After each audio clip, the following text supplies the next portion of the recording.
Okay, so we'll just go ahead and get started. It's 11 and there's people will be trickling in as of course, but welcome everybody. My name is Tabiso Rowan. I am a community engagement specialist with Disability Hub MN, and I'm really excited to be here with everyone today. And before, just a little house stuff, we have a chat so people can pop questions in there. We are recording this webinar, so just keep that in mind if your camera's on or your voice or anything like that. And just you can reach out to me if there's any issues there. Um, and then, so yeah, but with that being said, I'm really excited here to be here with Sue, Drew, and Kirk from LiveLife Therapy Solutions. I met these amazing people out in the community, doing great work at all the different fairs and resource events. They really get out there and are extremely innovative and have, really changed people's lives, including my life. I have a disability. I use a wheelchair and I use assistive technology as well. So as we all do. So I'm really excited. And these guys will fill you in on all of their amazing information. So yeah, please keep yourselves muted. Like I said, if you have any questions, you can pop them in the chat. A couple other things. I just want to say thanks to Liz, our ASL interpreter. She is here. I have Liz pinned. And then we also have closed captioning as well. And so there's a little CC button on the bottom of your screen. If you hover down there, you can click that to get the closed captioning. But we have someone live doing that for us as well. So trying to make it as accessible as we can. And so without further ado, yeah, you guys, LiveLife Therapy Solutions family, welcome. Thank you guys so much. I'm so excited for this. It's a fun one. And yeah, good All luck. right. All right. Well, I'm just going to introduce our company. So, Live Life Therapy Solutions, we're a home and community um, service. So, we serve people in Minnesota through home and community services. And then we do have grants that we get through the Department of Human Services, Board on Aging, Age Friendly Minnesota. We see all ages, and gaming is one area we've seen really growing. I'm one of the OTs also, so I do a lot of the switch access and positioning for gaming, but there's so many new tools coming out there that we're learning, and it's really great for computer access as well as for gaming. So it's really helping to introduce switch access in all ages for gaming, but then also can be used for communication devices, computer access. It's just amazing. So I'm going to let Drew and Kirk take it away, but I just wanted to let you know who we were. Thank you, Sue. My name's Drew. I'm a MD, a biomedical engineer, and an ATP. I've been involved with adaptive video gaming for almost 7 years. This presentation is just going to be a really superficial overview of some of the different adaptive controllers, so everyone just really have a basic education of what adaptive video gaming is and what are some of the controllers and different resources out there for getting individuals with disabilities connected with this great resource. So um, one second here. So, what is adaptive video gaming? So, adaptive video gaming is a field within the area of assistive technology where we work with individuals with disabilities who aren't able to access a standard video gaming system and connect them with technology or adaptions to allow them to play video games. We're primarily going to be focused on options for individuals who might have physical limitations accessing a standard gaming controller. So, these individuals might have difficulty accessing the buttons and joysticks on a standard controller, so they might need an alternative controller or different adaptions to allow them to play video games. The cool thing about gaming is that there's a lot of new controllers coming out and a lot of new accessibility features that really allow someone with a physical disability to play games even if they're not able to access a standard video game controller. So some different types of adaptions that we look at for someone who can't physically access a video game system are shown here. So if somebody can't physically access a standard video gaming controller, we can look at different adaptive controllers where the buttons are able to be accessed in different ways to allow them to play video games, or by using large buttons or large joysticks, or using buttons or joysticks they can access with their mouth. We can also look at things like console accessibility settings, so different settings on the console itself that allow games to be more easily played if somebody has a physical disability, and also allow someone to connect an adaptive controller to that console. And then finally, a lot of games now are building in accessibility features that allow games to be more easily played with adaptive controllers or for someone who can't physically access a standard controller.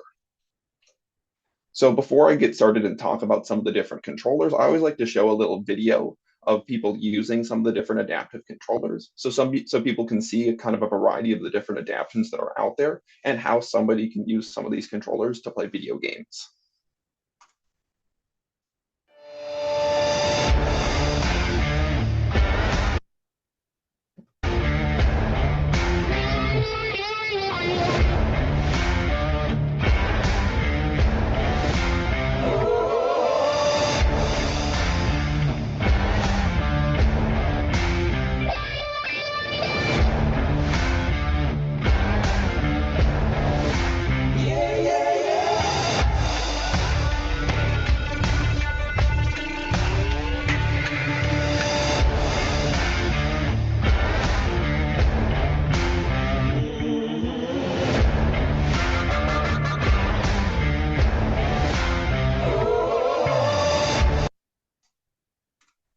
So what are some of the benefits of participating in adaptive video gaming? So one of the greatest benefits I see people get are the social benefits. So gaming allows people to play locally with each other, play online with other people, and really build social relationships from gaming with one another.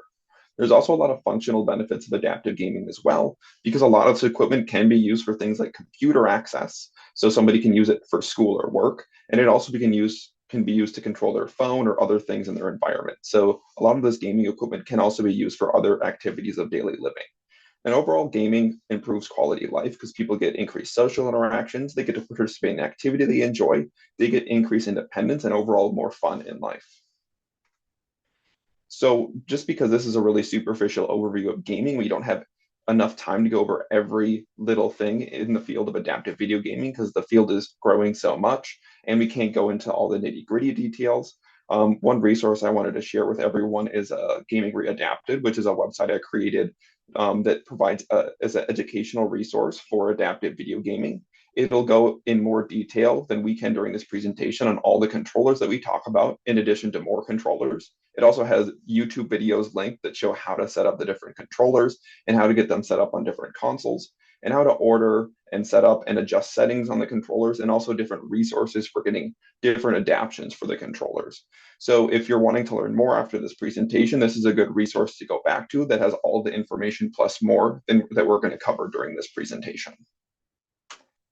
So now that we kind of talked about adaptive video gaming and also talked about some of the different options that are out there, we're going to go into some of the basic controllers that are available for someone who wants to get involved in adaptive gaming. So first, probably one of the most well-known adaptive controllers that's currently available is the Xbox Adaptive Controller. The Xbox Adaptive Controller is a gaming rig that has different ports in it that allow someone to plug in adaptive switches, so large buttons that can be used for the buttons in a game, and also adaptive joysticks, large joysticks or handheld joysticks that can be used to replace the joysticks on a standard controller. So if somebody has difficulty accessing the small buttons and small joysticks that are present on a standard controller, they can create a custom setup by plugging in adaptive switches and adaptive joysticks, and that allows them to use large joysticks and large switches oriented however best meets their needs to play the games that they want to play. The Xbox Adaptive Controller is great because it really allows someone to really customize a physical setup for them to really meet their individual needs. So you can really individualize it based off of the person that you're working with. One drawback of the Xbox Adaptive Controller is that, as you can imagine, if you're playing a game that has 16 buttons and is really fast paced, it's going to be really hard to access all of those buttons fast enough to play those games. So it really works best for games that have less controls. So racing games and other games like that don't require quite as many controls to play typically work best for the Xbox Adaptive Controller. One really good thing about the Xbox Adaptive Controller is that there's a lot of really good resources out there for getting adaptive joysticks and adaptive switches that can plug into the Xbox Adaptive Controller and are compatible. So you can plug in different shaped adaptive joysticks and different types of adaptive switches to really customize a setup And here are some different resources or companies that sell adaptive joysticks and adaptive switches that are compatible with the Xbox adaptive controller. So you can really find whatever joystick or switch really meets the individual person's needs. And all of these resources are available on the Gaming Readaptive website, so you don't have to memorize them right now. And all the links to these websites are also available on that website as well. So here's a quick video of the Xbox adaptive controller being used to play a racing game. Like I said, racing games work great with the Xbox adaptive controller because they don't require a lot of controls to play, and they're fast-paced and they're pretty fun games as well. So as you can see, I'm using a large adaptive joystick and the buttons on the Xbox adaptive controller to play a racing game. If I wanted to plug in additional adaptive switches for additional controls, I can also do that as well into one of the switch ports on the side of the Xbox adaptive controller.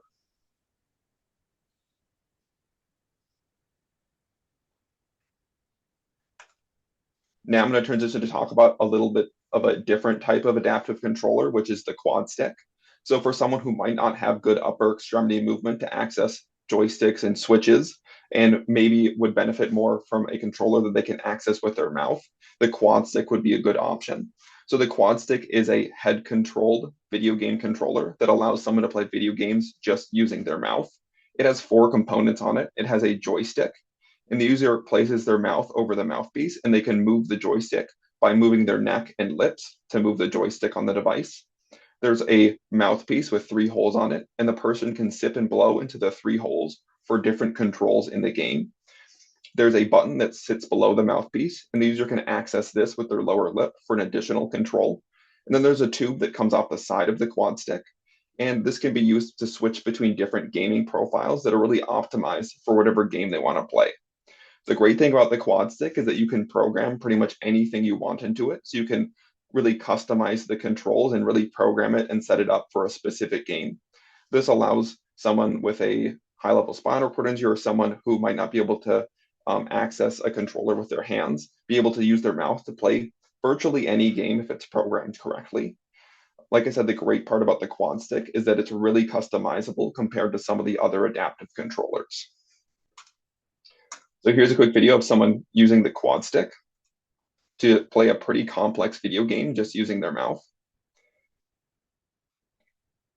So by moving their head side to side, they're sipping and blowing into the holes, and then they're using their mouth to move the joystick to access the controls they need to play. This game's a pretty high-paced game, and it has a lot of controls to play, but as you can see, a person's able to play it just using their mouth for the controller.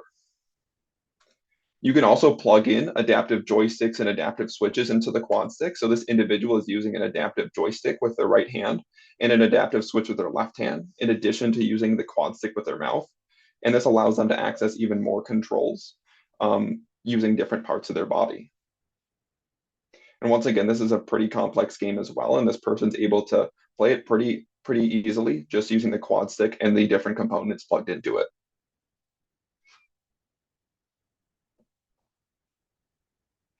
The quad stick is personally one of my favorite controllers. I think it's a really cool device, and it allows someone to play at a pretty competitive level, just using their mouth or other parts of their body as well if we're plugging in different components to it. So now I'm going to transition over to Kirk, who's going to take up this slide here about the PlayStation Access controller. Thank you, Drew. Yeah, so a little bit of background on myself. My name is Kirk Wydner. I'm a speech therapist and an assistive technology specialist. I've been working doing speech therapy for about 5 years, and I work in a niche area of speech therapy that's called augmentative and alternative communication, which is basically any form of alternative communication for people who cannot communicate in a typical manner, so using verbal speech. So, for example, what Liz is doing, ESL interpretation, is a form of AAC.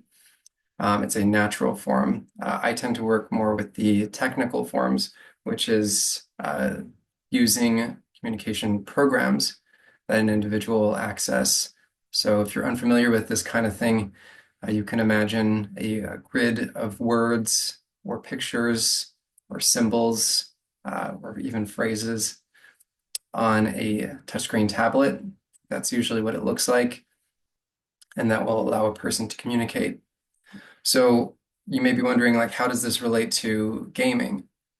So for people who are unable to touch a touchscreen directly, we have to use indirect selection, meaning a way for them to choose an option on this grid while not touching it directly. So the way that we do this in speech therapy is we connect an adapted switch, much like the ones that Drew was just talking about. And with either two switches, one that's like moving a selector across the screen, and then another one to choose which one you want. Or you can even just do it with a single switch where it's automatically scanning through the options, like, one a second, one every 2 seconds, and then you just press the button when you get to the option that you want. So there are people who have written books that I worked with who type this way, who speak this way, and it is very labor intensive. And as you might imagine, it takes a lot of practice to get good at something like this. And although as a speech therapist, I wish that communication were just inherently motivating enough to put the practice in, I sometimes have to get creative about how I train people on how to use these adapted switches to control their system. And something that I've found is that there is not a better training mechanism out there, something that's more motivating than video games. So a lot of people think about video games as just, like person sitting with a controller playing, a football game, a racing game, a shooting game, something like that. But games have grown to be so much broader than that. A lot of people that I talk with don't consider themselves gamers, but they play games on their cell phones. And or they, play board games, or they play word games, or like they play games on Facebook or something like that. They don't think of themselves as a gamer. But there are so many different forms of games out there these days that for just about anybody of any age, any interest, I can find a game that they're interested in and get them practicing using these systems. So I bring that all up so you understand the connection. And now I want to talk about a very specific type of game controller that was just released, I think, a year or two ago. So Drew talked about the Xbox adaptive controller, which is fantastic if you have an Xbox. But if you have a PlayStation, up until recently, you would have to use an adapter like the one that I was talking with Natalie about in the chat. So that's like these guys. This is the Cronus Zen. This is the Brook Wingman. If you can tell, it's just a USB on this side, a USB on this side. So you plug the controller in one end, goes out the other, and it's great. It works a lot of the time, but you're having to kind of go around things. And there's this software battle back and forth of making it work, and then the company like Sony trying to make it not work. So Sony finally answered the disability rights movement and their request for a controller of their own with this, the PlayStation Access controller. So the things this does well is that unlike the Xbox adaptive controller, where you have to buy your own joysticks and buy your own switches, this one comes with them already connected. As you can see, there's the little round end there. That is a built-in joystick. And then all those little white buttons on the outside, those can each be programmed to be any button on a standard joystick. So typically you get two of these. And so you have a left joystick and a right joystick. And then you can program every single button on a regular PlayStation controller onto these. The PlayStation Access controller also has different layouts of the buttons that they're demonstrating here. Some are more concave, and so it's easier to apply that force on the outside lip, where they're convex, so it's easier to just kind of rest and push down. Or there's ones that have a little bit of an overhang, like the ones on the far end there, so that you can just lightly tap on them, taking advantage of that mechanical advantage. And I want to show a video of one of these in action. You saw a bit of a demo earlier. Drew, will you jump to the next slide? I think we got a video of somebody. Yeah, there we go. So as you can see, we've got one hand moving the joystick around, that's controlling the character, and then with the other hand, touching the different buttons. So this is good for people who have low fine motor control. So a person who maybe is less dexterous with their fingers, either if they have MS or lower spinal cord injury or ALS or just some other condition that make it so it's harder for them to use their fingers, but they can still use their palms and knuckles for hitting the buttons and then moving the joystick around. We jump over to the next video. There we go. So this is a two-handed setup, like I mentioned. So now we've got one joystick controlling the character's movement, and then the second joystick is controlling where the person is looking. Okay. And so in addition to the buttons that are built into the PlayStation Access controller, each one does also have 4 ports that you can plug in an external switch. So that way, if the buttons that are on the PlayStation Access controller don't work for a person for whatever reason, or they just need one placed at a different site, like maybe close to their head, so they can do, like button here and a button here, or having one, sometimes under an elbow. That way they're able to use the PlayStation Access controller in whatever way works for them. We jump to the next slide, Drew. So another difference between the PlayStation and the Xbox controllers is that the PlayStation has no USB input. So whereas with the Xbox adaptive controller, you can use things like this palm joystick. This is the one that you were seeing Drew use in one of the other videos, and this one has the USB end. So for something like this, you'd only be able to use it on an Xbox adaptive controller. If you're using the PlayStation Access controller, you would need to find one that is using the headphone jack style connector like you're seeing up on the screen here. Fortunately, there are designers like this, Designed by Greer, who are working to create the versions of the Palm joystick that work with the PlayStation Access controller. But another nice thing is that a lot of these joysticks can be 3D printed. And there's instructions out there online. So if you are a little handy with a soldering iron and a 3D printer, there are designs out there for you to make your own joystick, which is another fantastic thing.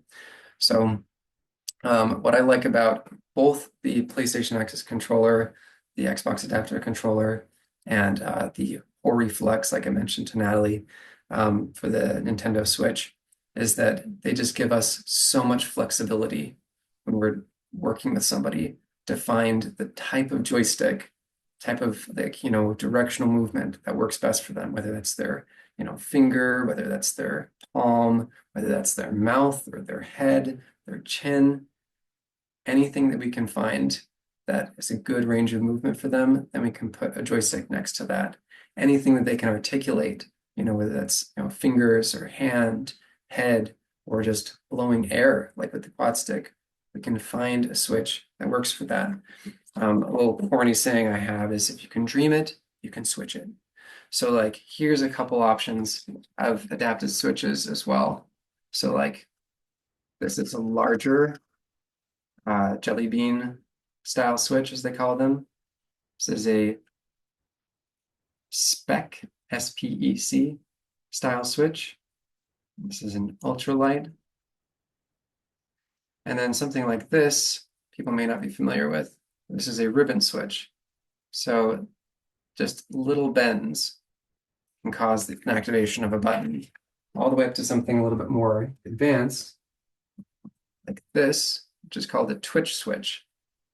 And this little filament, if this moves, you can set the sensitivity of the little dial here. You can set that so low. So if a person is just moving their eyebrows up and down, something that slight can still activate a switch. And I've had a person do it before. So pretty incredible stuff. Drew, you jump onto our next slide. I see a question in the chat asking about eye gaze controls. So we're not going to be covering that during the main part of the presentation, but we will have time for questions at the end. And so both Drew and I can talk a little bit about our experiences with eye gaze. Thanks for the question. So another option that you saw demoed is what's called the Azron Cyro. They also make a version of this called the Cyborg. But what this is, if you can believe it, it's a mouse, but it's a very special kind of mouse. So this is a mouse that's built to for a one-handed gamer.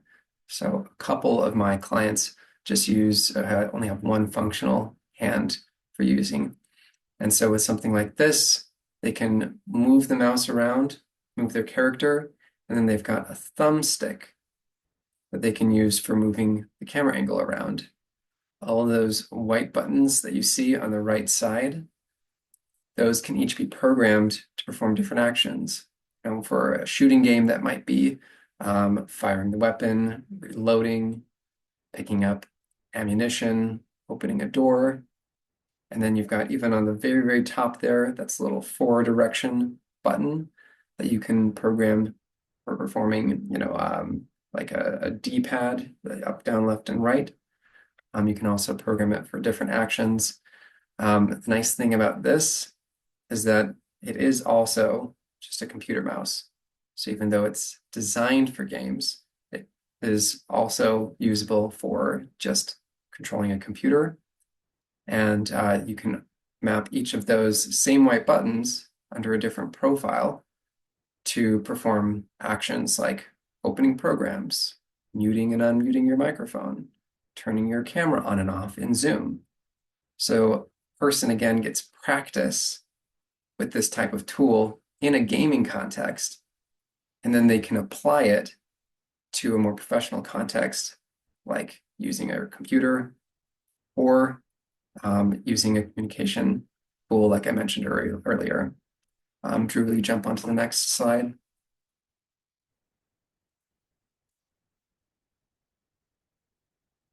Here's an example of somebody using it. As you can see, they're moving around. You can see the movement of the thumbstick, as well as the movement of the character. Looks like they're using the thumbstick to move the character and the joystick to aim and shoot. Let's jump to the next one.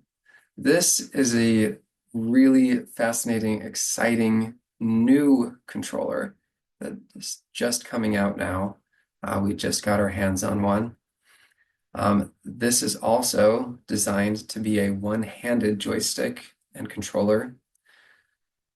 The revolutionary aspect to this controller is that it's user reconfigurable. I'm not sure how we're going to translate that one. So your look looks like, the person can change it to meet their needs. So you can see there's 3 different arrangements that are shown here, but the sky's the limit with this. So the idea is that an individual can take these 4 main spherical bodies that each have their 8 faces, or 6 faces, sorry, and they can snap on whatever type of control they need for that space. So in the example on the right-hand side, you see that their thumb is on a joystick and their index finger is on a trigger. And then just beneath the joystick, they've got their A, B, X, and Y. So for this person, they'd be able to easily move and shoot with their thumb and index finger, and then quickly move their thumb down to perform the other actions like jumping and opening doors and other actions like that. So this is going to be something really great for people who have good fine motor control and maybe one of their hands. And it will help if they're a little bit of a techie nerd as well. Will you jump on to the next one? Oh, thanks for posting that, Tibby. So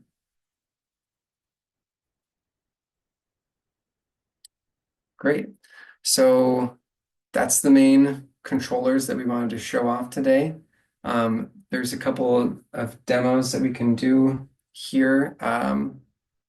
But maybe before we do that, Drew, are you okay with us just kind of opening up to questions so we can kind of field those first before we go off into demos? Yeah, that works for me. And for the eye gaze one, so there's multiple companies that do eye gaze.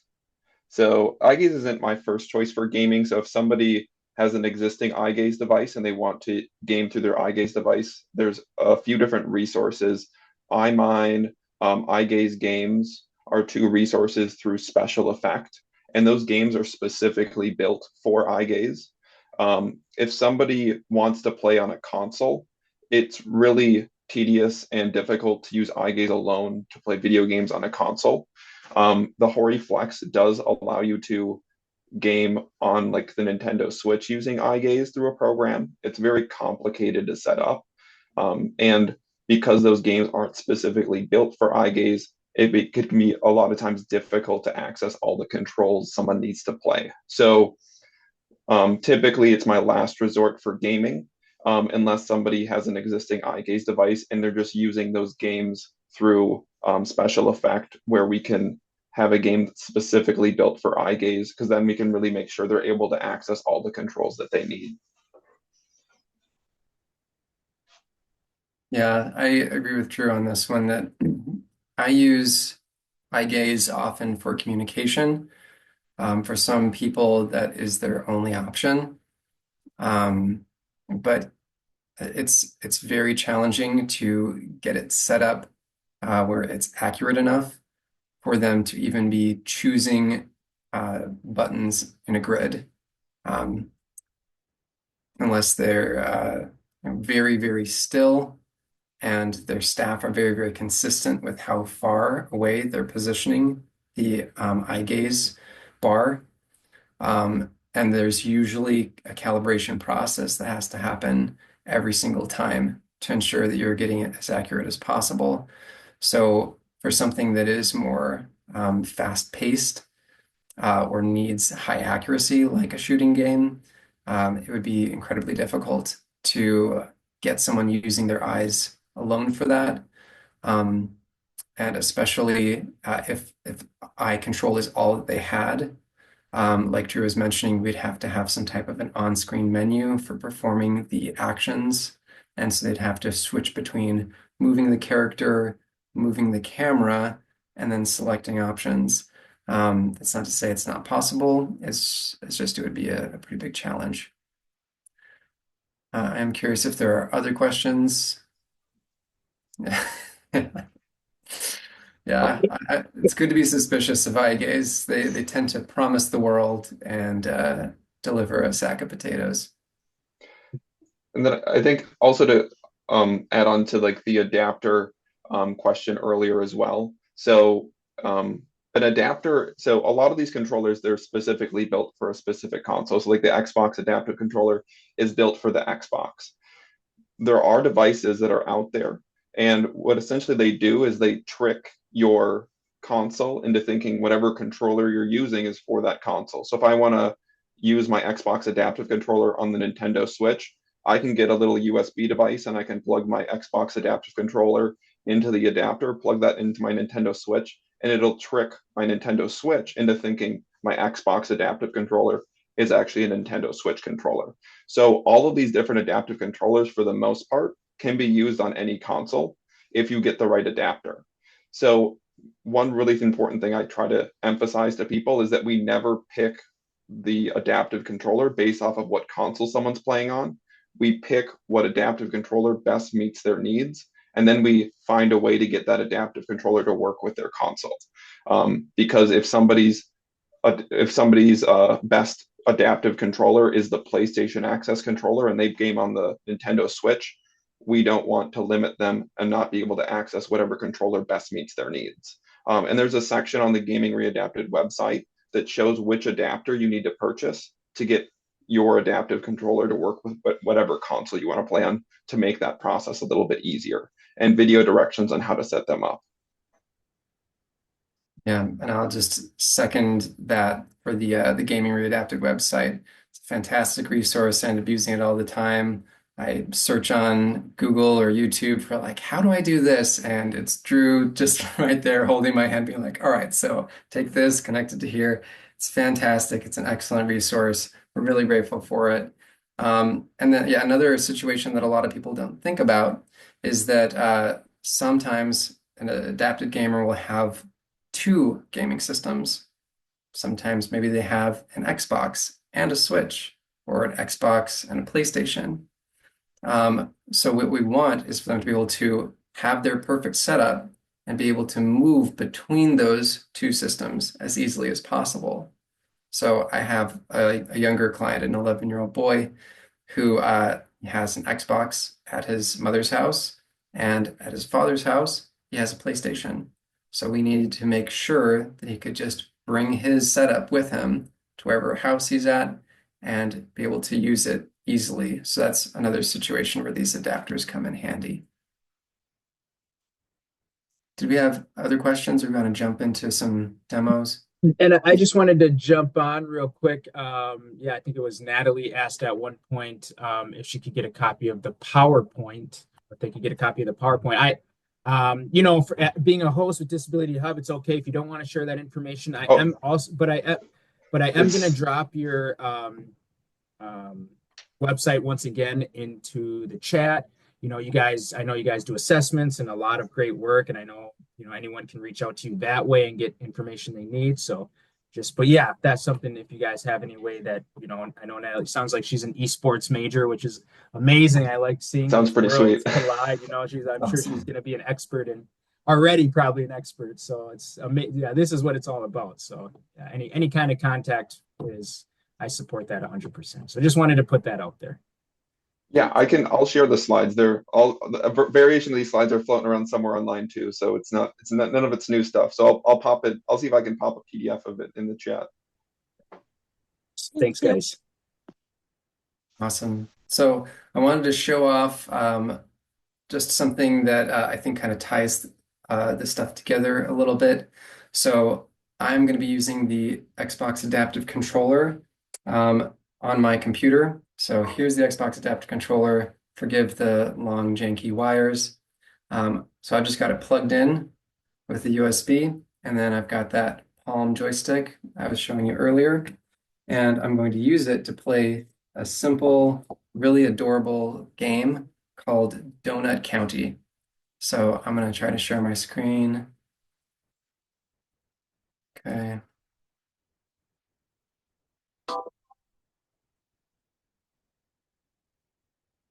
Be able to see this?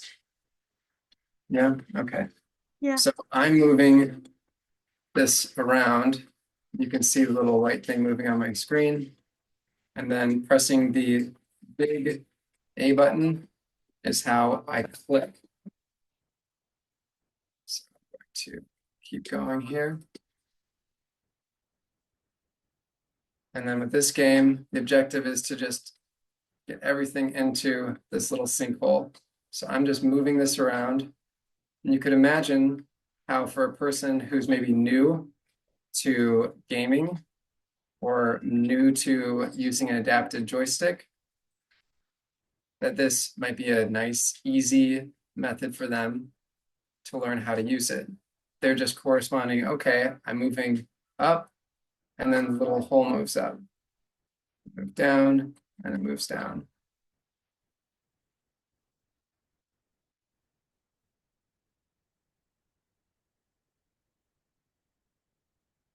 So I'm accomplishing this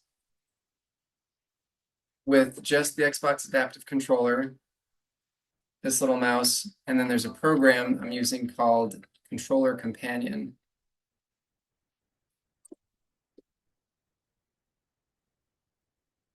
So what Controller Companion does is it just takes any joystick that's connected to a computer and it translates joystick movement into mouse movement, and then you can map the buttons to different actions like clicking or keyboard actions. So I can get somebody playing a game, even a simple game like this, and then getting familiar with the controls, and that's fun for them. Whereas if I'm just trying to get somebody, especially like a kid, to learn how to use a joystick by moving a mouse around and opening up, email or something like that, it's not as motivating for them. And so having tools like this, having gaming as a tool, makes my job so much easier. And then the same principle applies to a communication system. Here, I'm going to see if I actually have no, I don't have a communication app on my computer right now. If I did, I would show you what that looks like. Or wait, actually, I know I'm kind of bouncing around, but this is actually a great resource for people if they don't know about it. There's a tool out there called Cough Drop that is a free communication program.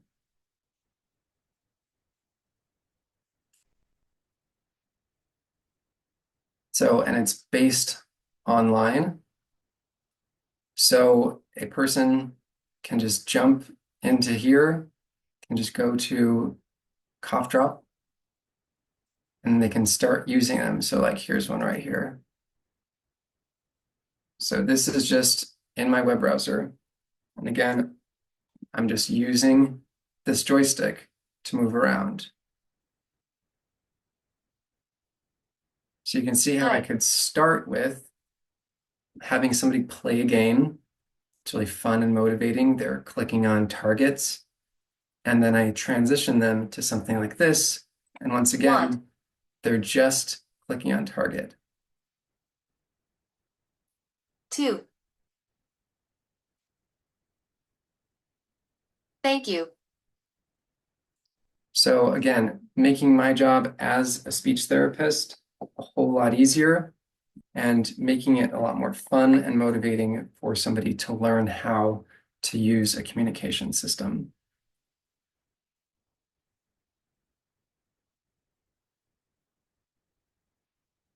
And I want to open it up again. If there are questions, thoughts, things that are just like brewing in your mind that you'd love to talk about, we obviously, Sue Drew and I love talking about this stuff.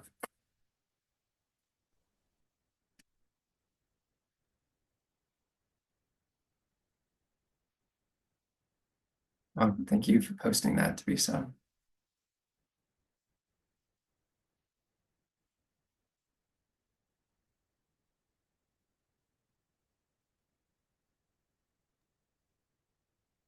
Yeah, we'll give it a minute here. Sometimes folks have, questions that are still percolating. So thank you guys so much. This is so awesome. that BioWave Proteus controller is insane looking, you guys. Wow. Yeah. Yeah. So we're excited for that one. Heck yeah. And it looks like Natalie has a question. I also have another one. Yeah. So, Drew, Kirk, is your contact info on that website for that big game website? Because I would love to chat more about this like later time. So we have I have a forum on there that you can submit through, but we can give you our contact information separate. So that's more of just like a help resource email thing. So, but we can send you a direct message with our contact information. That would be great. Thank you. Yeah. And then we have Matt here who is really, I think taking in a lot of information. It sounds like an expert himself in his own right, and he does have a question about sharing some information about history of gaming with disabilities. It's your guys' show. So Whatever you say. I'm cool with that. Love All it. right, we're all good, Matt. He's actually my esports instructor. This has been a fascinating talk, and I really appreciate all the resources that you're sharing. So as Natalie mentioned, I teach at the University of North Dakota, and Natalie's a student of mine. I work in competitive gaming, and last summer I published a piece on the history of gaming with disabilities, and so that quad stick that Drew talked about. There have been like oral sip and puff controllers since like the 1980s on our arcade games, and so I'm sharing an article I wrote that kind of talks about that history, and this has been really fascinating to see. So thank you so much for the presentation. Thank you. Yeah, I was on that note too. We were working with someone like in like really up north Minnesota, and he had one of like the original quad sticks from like way back when. Like it looked way different than it did, but it's kind of cool seeing the history of how things have progressed over time. Like there were like Switch adaptive controllers way back when, and like completely look completely different from now. You have like the Xbox adaptive controller. I love like where things are going, but it's so cool that things way back before all this they had those things, but they look so much different. Yeah, I love seeing how just technology can impact people's lives broadly, but then how there's now a profit motive even for these big names like Microsoft and Sony to be producing technology that works for people, like that works for more people. You know, like Drew was saying before, we were having to kind of crack open an Xbox controller and manually solder things on to get it accessible. And so now to have all these amazing tools is just, there's like a revolution. And so I find it so fascinating. Something else I wanted to bring up is that there's a lot of question we get at these conferences around like, who pays for this stuff? Because even though the big names I mentioned are trying to keep it affordable, like the Xbox adaptive controller is around $100. The switches, if you're buying them individually from companies like AbleNet, because they're considered durable medical equipment, they can cost $50 to $100 on their own for a single switch. So there are companies out there like Logitech that produce entire sets of switches for about $100 each.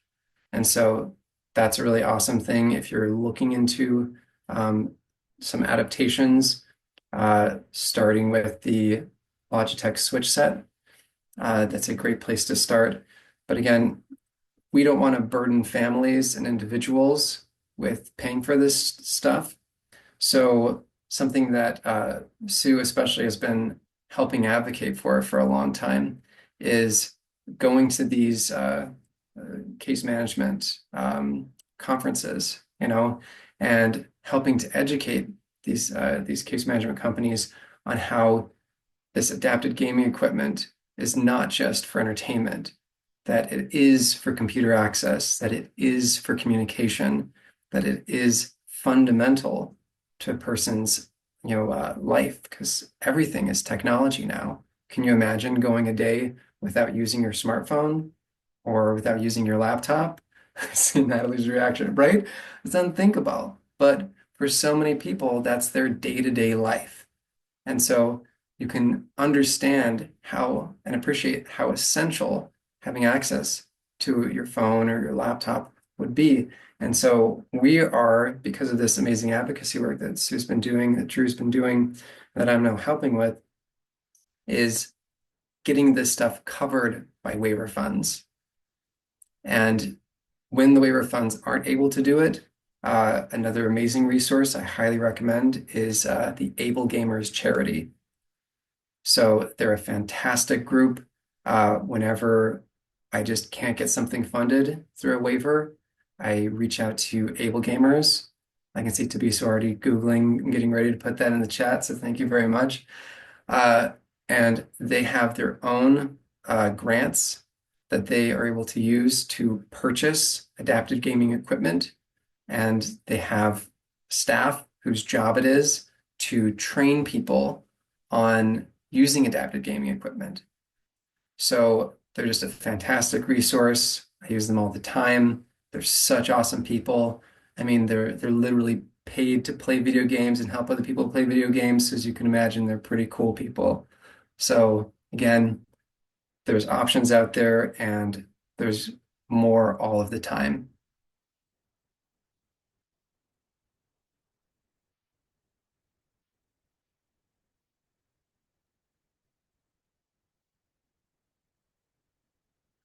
I see Natalie talking about Apple and their advancements with assistive tech. Yeah, there's like they have done a great job with their accessibility tools. We end up recommending iPads often for the phone access and tablet access because of the amazing accessibility features that they have. You know, like they've added in head tracking. You can use an entire iPhone or iPad with just a single switch, and I know people who do. There's to the question earlier that Matt, you're asking about the eye gaze. That is something that is, I believe, on the forefront. You know, like I've talked with a couple of these communication app companies about are they planning to integrate with some type of a augmented reality or virtual reality glasses, because those have such higher accuracy of eye tracking, because instead of just, you know, a small, like 2 or 3 eye trackers that are, you know, floating in space in front of a person, you've got like dozens of them that are right around a person's eyes and that move with them. So it's a lot easier for the computer to track where that person is looking, and therefore so much more accurate.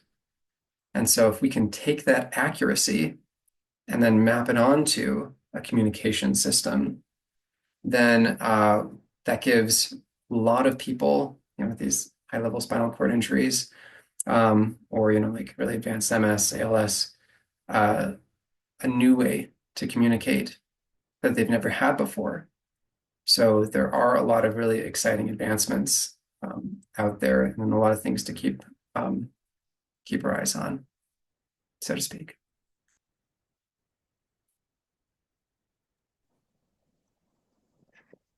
I know one other thing, right now we have a grant for parenting with a disability, and that's one avenue that we've really helped parents with interactions with their kids in recreational ways, computer access, is to do gaming. And this grant is in Minnesota only, but right now waivers aren't able to pay for the parents' needs. So the parent has a disability raising their children of all ages. So this grant that we have through June of 2025 helps us to do assessments and follow up and training and pay for technology that's related to parenting. So I just want to mention that too, because we've been using a lot of the gaming tools in our adaptive parenting program. Yeah, as you might imagine, gaming is a big way for connecting parents and kids. You know, a lot of kids love playing games. And if you're a parent with a disability, like one of the gentlemen that I work with, he's been trying to play games with his kids, but you know, he's got very little fine motor movements in his hands. And so he said, there's only so much getting my butt kicked by my kids that I can stomach, you know?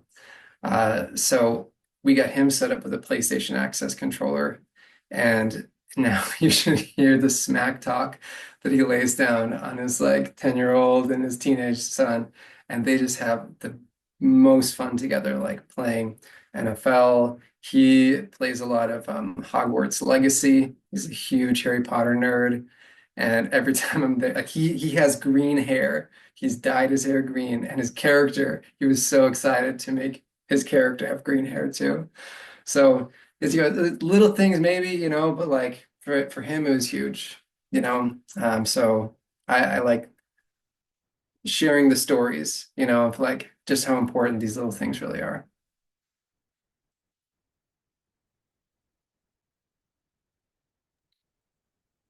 And we have about 5 minutes left here. So if we do have any other questions, feel free to try and get them in. Yeah, you guys, I've been paying attention a little bit to like Neuralink, and there's a gentleman who's a quadriplegic who got the Neuralink chip this year. And so just kind of, keep it, that's like that technology's hard to say where it's at, but it's amazing that, you guys especially are on the forefront of exploring this exact technology that they're using, and how you guys will, you have all the skills and the little nuances that even like the, little, how eye movement, how particular it can be. And, how that's something that whenever I've looked up some of his information about what's going on with the Neuralink and everything, it's like little things like that. And how his mind kind of connects with his eyes and how it's kind of evolving as well. So, so many the future is like, I'm happy for all the future generations what they have to look forward to. But just being in this, 21st century new age technology awesomeness is pretty phenomenal. So it's amazing to see these new controllers and just this next level. It's taken the whole gaming, all of everything next. It's taking all of it to the next level. So really phenomenal. And yes, like I said, if anyone has any questions, please feel free to, drop them in or just ask. And otherwise, yeah, definitely feel free to reach out to LiveLife Therapy Solutions, reach out to these guys, with any follow-up. It's really, I really have enjoyed hearing the conversation that you have with everyone joining here, and so grateful for everyone. We had a nice crew of people that had really informed themselves and maybe have some, family or friends or even Christmas presents. I love the grant, for parents with disability. I'm a parent with a disability, and my son is a gamer. So, little things I'm like, oh, maybe I have something to look into. So, yeah, so awesome. Yeah, something else I wanted to mention that I end up doing a lot of that maybe is just going to sound like, oh, well, yeah, we all know that, but an application of large language models of like ChatGPT or Gemini is if you are having trouble with one of your adaptive gaming setups, or if you are curious about, can I do this? That is something that I found to be really useful because a lot of this information, like programming the quad stick, for instance, or getting, like this little guy, the Chronosen, like setting it up. That information is usually hidden in a user manual somewhere. And so if you're doing it on your own, you got to go out and you got to search. You got to search Google and go down 20 different pages, and it can be really exhausting. But that's something that I found these large language models do actually really well. And so you can ask it these really obscure questions of like, how do I connect my Xbox joystick to the quad stick, and it will just tell you step-by-step instructions, which is really fantastic. And then one last little note that we didn't get into too much, but if you have someone who maybe isn't able to use an entire controller on their own, there is such a thing as co-pilot mode on at least the Xbox adaptive controller. Drew, will you remind me if that's working on PlayStation as well? Yeah, it's called controller assist and assist controller. So Copilot they got rid of because Microsoft came out with Copilot on the computers. So I believe it's controller assist on Xbox and assist controller on PS5. Yeah, so that's a mode where two people with two controllers can be controlling the same character. So it's just a really great way for a person who has more physical abilities, like a friend, a family member, to help somebody who is learning to use their adapted controller so that they can kind of pick up the slack and do the more complicated controls that the adapted gamer is still learning how to do on their own.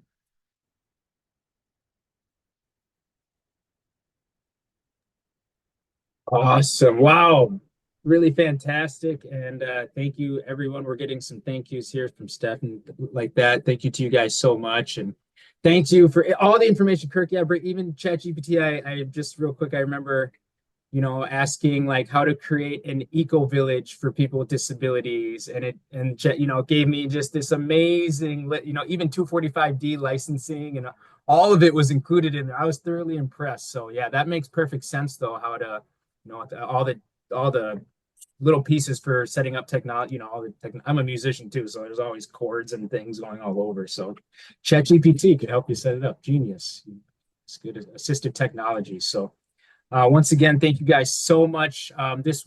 We did record this, so I will be posting this again on our Facebook. It'll live on our YouTube channel. So people, if you have folks that might want to watch this later on, they can access it. Yeah, feel free to reach out to LiveLife Therapy Solutions. We have some posts and information on our Facebook page, the Disability Hub Facebook page. So just go there if you want more information, or give us a call at Disability Hub MN as well, and we'll get you guys connected with any kind of resources you're looking for. So happy holidays, and I have some holiday gifts now that I can look into. So this is great. Thank you guys.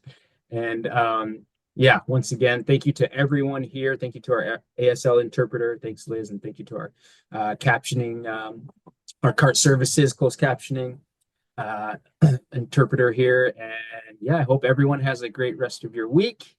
And yeah, take care, everybody. Thank you so much. Bye. Thank you. Okay, Thank you, everyone. bye.